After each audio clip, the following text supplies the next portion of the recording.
Region. I'll have the very latest coming up right now at 5:30. Dedicated to Southern and Eastern Kentucky, this is WYMT Mountain News at 5:30. Good evening, I'm Steve Hensley. As recovery efforts continue in Western Kentucky, groups from across the state are moving in to help people navigate the long-term recovery phase. And one Georgetown business has donated $500,000 to help do just that. Grayson Passmore gives us a look at the work volunteers are doing on the ground now. From all across the country, community foundations, private foundations, private individuals are reaching out, just letting people in this area know how much they care about them. CEO of Community Foundation of West Kentucky, Tony Watkins, tells countless stories of strangers reaching out to donate. The foundation then gets the donations into the hands of nonprofits and the individuals directly impacted by the storm. Where are they going to eat? Where are they going to sleep? Where are they going to get their clothes? Where are they going to buy their the supermarkets are gone. So where are they going to buy their food? All this kind of stuff's got to be trucked in. With the foundation, Dr. Chris Dawkins has been working with two men who were trapped in the candle factory.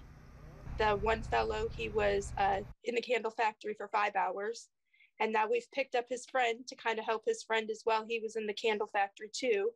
On the other side of him getting out of the candle factory, he found out that his home was gone and his family was deceased as well. It's these stories of survival and of loss that have reached so many, from individual donors to large corporations. Toyota is making a $500,000 donation towards the relief efforts in Western Kentucky. President Susan Elkington announcing $250,000 will go to Community Foundation and another $250,000 to SBP. This is going to take time, and it's not going to be, gone in a month or 2 months or even a year. And that's why it's important for us to support organizations that are going to be there for the long term, to allow people to be able to rebuild their communities. In Georgetown, Grayson Passmore, WKYT. Toyota will also be matching their employees' individual donations 2 for 1, and not just at the plant in Georgetown, but nationwide. The tornadoes hit just 15 days before Christmas, leaving many families with nothing heading into the holidays.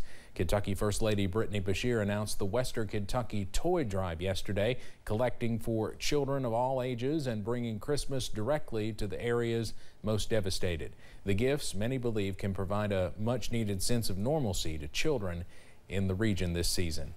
They've lost their homes, they've lost their families, they've lost their friends, and they've lost their sense of safety and security. And so my hope with this toy drive is to give those children just a glimmer of joy.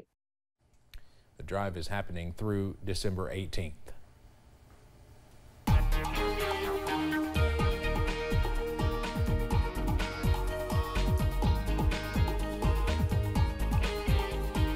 We've continued to see plenty of sunny skies around the region today, and we've got another dry day, at least one more on the way, before unfortunately showers look to return to the mountains as we head towards the end of the work week. Outside, you see our time-lapse camera from I-64 at Moorhead, the other interstate in the region, and we are continuing to see those sunsets out there around the region, just a little bit in the way of some of that cloud cover, actually giving us a pretty nice little scene there for at least a small moment. Buffalo Mountain camera, look at this, a gorgeous scene, even a few of those clouds right on the horizon, a beautiful scene there with lows, or temperatures currently in the low 60s. Many of us there right now, starting to head into the upper 50s. Look at Middlesboro cooling off quick into the low 50s out there. A few showers trying to make their way into West Kentucky, but that's really been the only thing we've been watching throughout the day today. So keep that WYMT weather app handy. We've got plenty of dry skies on the way as we head into tomorrow. But we're going to see those clouds on the increase, and that's ahead of another chance for showers in the region. I'll have the details on that coming up in just a few minutes. Steve? Right, Evan, thank you. Operation Unite was awarded $15,000 that will be used to provide financial support for transitional housing. WYMT's Jade Saylor spoke with them about how impactful this can be.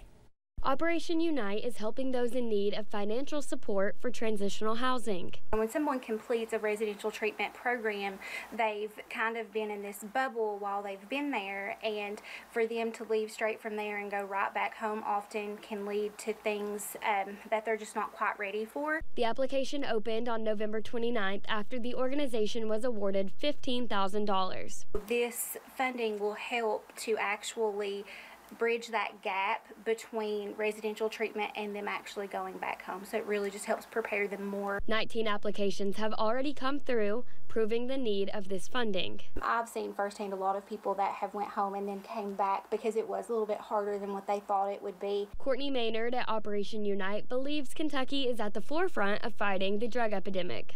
Most states do not have a call center like ours, and it's just so needed. We've had over 5,000 individuals call and get resources through the call center during our time active, and it's increasing every day. And we've really seen that increase as we've offered the transitional housing assistance. The organization believes transitional housing can be the difference between failed or successful recovery treatments. It's so important that these people who are seeking help, who want to be in recovery for the rest of their lives, that we offer that full continuum of care. The chances of relapsing are much lower for people that have transitional housing.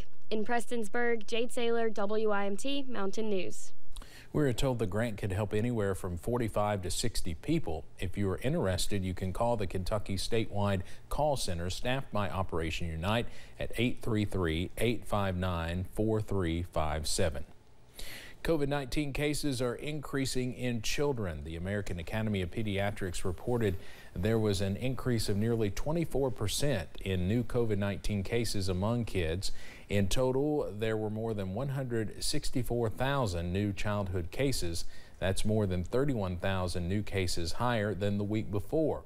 It also marks the 18th week in a row that more than 100,000 children have been diagnosed with the virus. There is growing anger in Afghanistan over the U.S. military's decision not to punish troops involved in a deadly drone strike. The attack killed 10 Afghan civilians, including children. The Pentagon says it was just a tragic mistake and not misconduct or negligence. I do not anticipate there being issues of personal accountability to be had with respect to the August 29th airstrike. The attack occurred during the U.S. military's withdrawal from Afghanistan over the summer. U.S. forces were targeting a car they believed to be an imminent threat. The intelligence about the potential threat came just days after an Islamic State suicide bomber killed 13 U.S. troops and 200 Afghans at the Kabul airport. This evening, the House could vote to hold another Trump ally, former Chief of Staff Mark Meadows, in contempt of Congress. Meadows failed to appear before the House Select January 6th committee last week despite a subpoena. CBS's Natalie Brand has the latest from Capitol Hill, where the District of Columbia also announced a major case against participants in the January 6th assault. For the second time this year, the House will vote on whether to refer criminal contempt charges to the Justice Department in connection to the January 6th investigation, this time against former White House Chief of Staff Mark Meadows, who also once served in Congress. House Democrats are continuing their witch hunt into President Trump and their political opponents. He has a legal obligation to show up and to answer the questions of this committee. The 9-member January 6th committee investigating the assault on the Capitol unanimously recommended the charge Monday night after Meadows defied a subpoena to testify. Meadows had previously turned over roughly 9,000 pages of emails and texts from the days surrounding the attack. Donald Trump Jr. texted Meadows, "He's got to condemn this ASAP. The Capitol Police tweet is not enough." Fox News host Sean Hannity urged Meadows to tell President Trump to make a statement and ask people to leave the Capitol. Meadows has defended himself multiple times on the same network, citing executive privilege. The executive privilege that Donald Trump has claimed is his to waive. That's why we filed the lawsuit, to hopefully get the courts to weigh in. Meanwhile, the Attorney General for the District of Columbia announced he's suing 2 far-right groups, the Proud Boys and the Oath Keepers, for their role in the January 6th attack. Holding wrongdoers accountable is an American value. It's the first civil lawsuit against individuals connected to January 6th, accusing them of causing harm to the district democracy and police. Natalie Brandt, CBS News, Capitol Hill. The House previously referred former Trump advisor Steve Bannon for contempt of Congress charges, and his trial begins in July. The House Select January 6 committee has more depositions scheduled this week from former Trump administration officials Stephen Miller and Jeffrey Clark, as well as longtime ally Roger Stone. Clark and Stone say they will invoke their Fifth Amendment rights.